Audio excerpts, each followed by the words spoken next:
నమస్తే, నేను మీ కొంక్యాని వేణుగోపాల్. మన దేశంలో ఆంధ్రప్రదేశ్ రాష్ట్ర రాజకీయాలు చైతన్యవంతమైనవిగా కనిపిస్తూ ఉంటాయి. ఉమ్మడి ఆంధ్రప్రదేశ్ నుంచి కానీ ఎన్నికైన ప్రజాప్రతినిధులు దేశ రాజకీయాల్లో ఎన్నో మలుపులు తిప్పగలిగారు. ఎన్నో ప్రభుత్వాల ఏర్పాటులోనూ కీలకమైన పాత్ర పోషించారు. రాజకీయాల్లో ఎవరికి పదవి ఊరిస్తుందో, ఎవరికి వరిస్తుందో చెప్పలేకపోవచ్చు. ముందు ఎన్నికల్లో ఘోర పరాజయం చూసిన పార్టీకి మరుసటి ఎన్నికల్లో అఖండ మెజార్టీతో విజయం అందే అవకాశం ఉంటుంది. ముందు ఎన్నికల్లో అఖండ మెజార్టీతో సాధించిన పార్టీ మరుసటి ఎన్నికల్లో ఓడిపోయే అవకాశాలు ఉంటాయి. ఒక్కొక్కసారి ప్రజలిచ్చిన తీర్పు అధికారంలో ఉన్నవారిని ప్రతిపక్షంలోకి, ప్రతిపక్షంలో ఉన్నవారిని అధికార పక్షంలోకి నడిపిస్తూ ఉంటాయి. అయితే అధికారంలో ఎవరు ఉన్నా, ప్రతిపక్షంలో ఎవరు ఉన్నా చట్టసభకు సభాధ్యక్షుడిదే కీలక పాత్ర. ప్రస్తుతం మనం ఆంధ్రప్రదేశ్ రాష్ట్ర రాజకీయాల గురించి మాట్లాడుకుందాం. ఆంధ్రప్రదేశ్ రాష్ట్ర రాజకీయాల్లో 2024 శాసనసభ ఎన్నికల్లో మనం తీసుకుంటే జగన్మోహన్ రెడ్డి ప్రభుత్వం స్థానంలో బీజేపీ, టీడీపీ, జనసేన కూటమి ప్రభుత్వం ఏర్పడింది. అయితే ఈ ప్రభుత్వం ఏర్పడిన తర్వాత స్పీకర్ పదవి విషయంలో అధికార పార్టీకి, ప్రతిపక్ష పార్టీకి మధ్య ఒక అంతరం అనేది ఏర్పడిందని చెప్పుకోవాలి. ప్రధాన ప్రతిపక్షంగా భావిస్తున్న వైఎస్ఆర్ కాంగ్రెస్ పార్టీకి కేవలం 11 సీట్లు మాత్రమే రావడంతో ప్రధాన ప్రతిపక్ష హోదా ఇచ్చే అవకాశం లేదని స్పీకర్ తేల్చి చెప్పేశారు. రాష్ట్ర శాసనసభలో 175 అసెంబ్లీ స్థానాలు ఉంటే అందులో 10% అంటే 18% కనీసం, అంటే 18 సీట్లు కనీసం వస్తే తప్ప ప్రధాన ప్రతిపక్షంగా గుర్తించే అవకాశం లేదని ప్రస్తుతం ఎన్నికైన శాసనసభ స్పీకర్ చింతకాయల అయ్యన్న పాత్రుడు అంటున్నారు. అయితే దీని మీద ప్రతిపక్షానికి చెందిన మాజీ ముఖ్యమంత్రి వైఎస్ జగన్మోహన్ రెడ్డి స్పీకర్కే ఓ లేఖ రాశారు. ఆ లేఖ రాయడం సమంజసం కాదా అనేది ఇప్పుడు చర్చ జరుగుతున్న అంశం. రాజకీయాల్లో ఎవరు ఏ పార్టీలో ఉన్నా ఒక చట్టసభకు ఎన్నికలు జరిగిన తర్వాత చట్టసభకు సభాధ్యక్షుడిగా ఉన్న వ్యక్తి అందరూ సమానంగా భావించాల్సి ఉంటుంది. అధ్యక్ష స్థానంలో ఉన్న వ్యక్తి కూడా అందరినీ సమానంగా చూడాల్సి ఉంటుంది.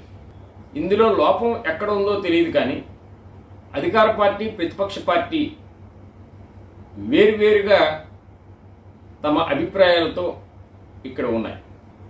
అయ్యన్న పాత్రుడు స్పీకర్గా ఎన్నికైన రోజు శాసనసభలో ప్రతిపక్ష పార్టీకి చెందిన సభ్యులు కనిపించలేదు. ప్రోటెం స్పీకర్ గోరంట్ల బుచ్చయ్య చౌదరి చేతుల మీదుగా ముందు రోజు ప్రమాణ స్వీకారం చేసి సభ నుండి జగన్మోహన్ రెడ్డితో పాటు వారి ఎమ్మెల్యేలు కూడా వెళ్ళిపోయారు. అయితే మరుసటి రోజు స్పీకర్ ఎన్నిక జరిగిన రోజు వీరెవరూ కనిపించలేదంటే ఇది సాంప్రదాయ విరుద్ధమని టీడీపీ, బీజేపీ, జనసేన కూడై కూస్తున్నాయి. అయితే టీడీపీ, బీజేపీ, జనసేన కూటమి చేస్తున్న ప్రచారాన్ని వైసీపీ కూడా తిప్పికొడుతుంది. దీనికి కారణం ఒకటే.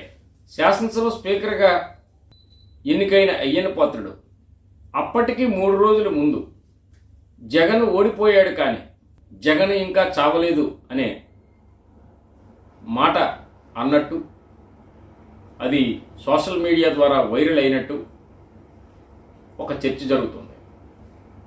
మరి అంత మాట అన్నాక మరి అదే వ్యక్తి పట్ల ఏ మేరకు గౌరవంతో వైఎస్ఆర్ కాంగ్రెస్ పార్టీకి చెందిన వారు ఉంటారనేది 3 రోజుల క్రితమే ఆయన స్పీకర్ అవుతారని తెలిసినప్పటికీ కూడా ప్రతిపక్ష సభ్యుల పట్ల వారి వైఖరి అలా ఉండకూడదు అనేది ఇక్కడ విపక్షాల వాదన.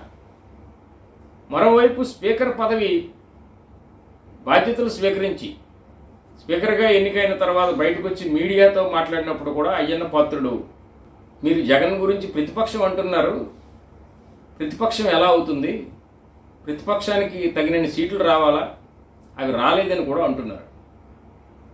ఇలాంటి వ్యాఖ్యల రూపంలో కావచ్చు, అటు విపక్షంగా ఉన్న జగన్మోహన్ రెడ్డి నుంచి ఆ పార్టీ నుంచి కావచ్చు, పార్టీల మధ్య అంతరాలు అధ్యక్ష స్థానం వైపు ఈరోజు విచిత్రమైన పరిస్థితుల్లో కనిపిస్తూ ఉన్నాయి.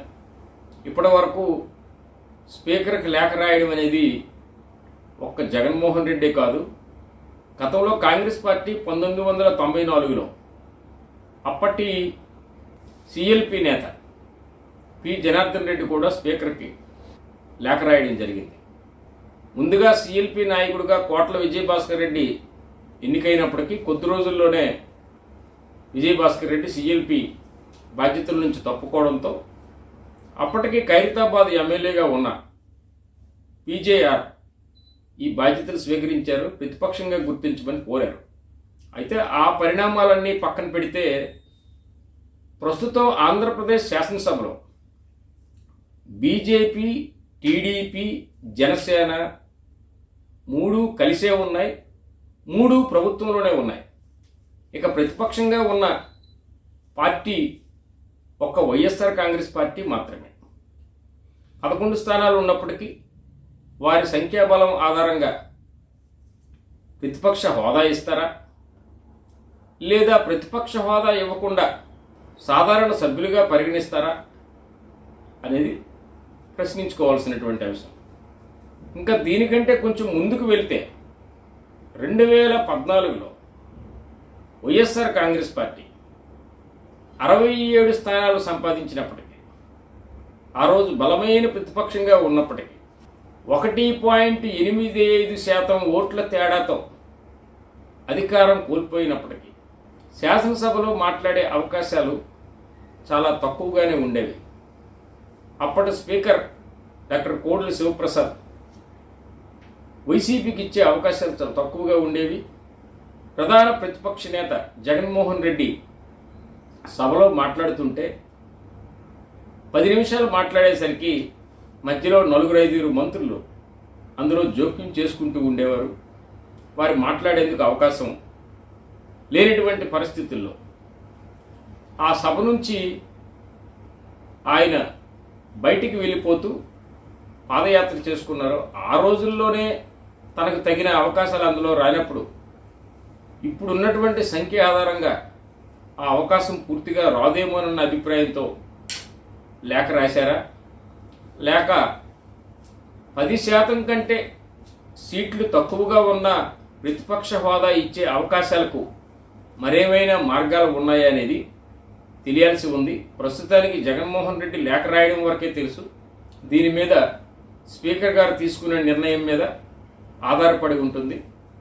ఇంకా దీని మీద రాజ్యాంగపరమైన చర్చ కానీ లేదా పార్లమెంటరీ సంప్రదాయాలు, అసెంబ్లీ ప్రొసీడింగ్స్ మీద ఇది ఆధారపడి ఉంటుంది. ఏది ఏమైనప్పటికీ కూడాను జగన్మోహన్ రెడ్డి రాసిన లేఖ ఇప్పుడు కేవలం ఆంధ్రప్రదేశ్ రాష్ట్ర రాజకీయాలే కాదు, దేశవ్యాప్తంగా చర్చకు దారితీసే అంశంగా మారింది.